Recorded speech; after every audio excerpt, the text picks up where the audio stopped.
This lab is called Speed of Sound. In this lab, we are going to measure the speed of sound. So for this lab, what we're going to need is we're going to need a set of tuning forks. So you can see in there what we do is we have tuning forks that vibrate at certain frequencies. So they range from 256 hertz all the way up to 512 hertz. These are going to be musical notes.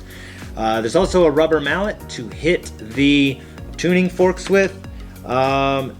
You don't want to hit the tuning forks on anything hard like the table or something metal. That could damage the tuning forks. I'm going to use a block of wood that's going to be soft enough as to not damage the tuning forks. We also have a graduated cylinder filled with water. I've dyed it blue so we can see the water level better. We also have a 30 centimeter tube that has increments of 1 centimeter marked off. It also lists every 5 centimeters because for this lab what we need to do is we need to count how much of the tube is out of the water during resonance. So for this lab what we're going to do to find resonance is we are going to be placing the tube in the water upside down, and it's because we want to measure the amount of the tube that's out of the water. So we're going to need to see the numbers starting from 0 at the top, and we're placing the 30 into the graduated cylinder. So what you're going to do is you're going to place that tube into the water and you're going to hit that tuning fork, place that tuning fork at the top, and you can hear a point at which it gets louder. So I did the 512 hertz because that's easier to hear. So for the rest of them, what I'm going to do is I'm going to zoom in and I am going to place a microphone at the top. That way we can hear that resonance better. So just to do that again, you can see right there that it gets a little bit louder. So I'm going to go ahead, use each one of these tuning forks, place the tube in upside down so I can measure the amount of the tube that's out of the water at resonance.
So now that we've found the length of the tube out of the water at resonance for each of those frequencies, we can now calculate the wavelength. Now it gets a little bit trickier finding the wavelength because we need the wavelength in meters and we measured centimeters. But also the math gets a little bit complicated because we closed one end and we opened another. So in order to find out the wavelength of the wave at that frequency, we need to multiply the length of the tube that was out of the water by 4, and then we need to divide by 100 to get that measurement in meters. So once again, multiply the length of the tube out of the water by 4, then divide by 100. That'll get us the wavelength of that wave at that particular frequency. So now that we know the frequency of each tuning fork and the wavelength, we can use our wave equation to calculate the speed of sound. So once we do that, we calculate the speed of sound at each of those frequencies, and I'll go ahead and put a graph up that shows that data. You should notice that the wavelength decreases as the frequency increases. You should also notice that there shouldn't be much change in the wave speed, and it all has to do with the fact that wave speed depends upon the medium that that wave is traveling through. And we were measuring the speed of sound traveling through the air. We took all these measurements in the same room, so our speed of sound should be close to the same for every tuning fork.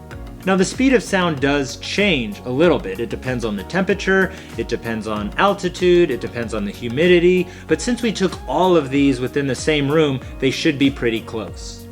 One thing you might have noticed is that we did not use the 256 Hertz tuning fork.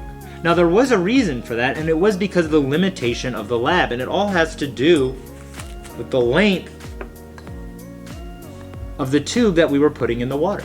So if you look at the data that we got, you should be able to determine why we did not use the 256 Hertz tuning fork.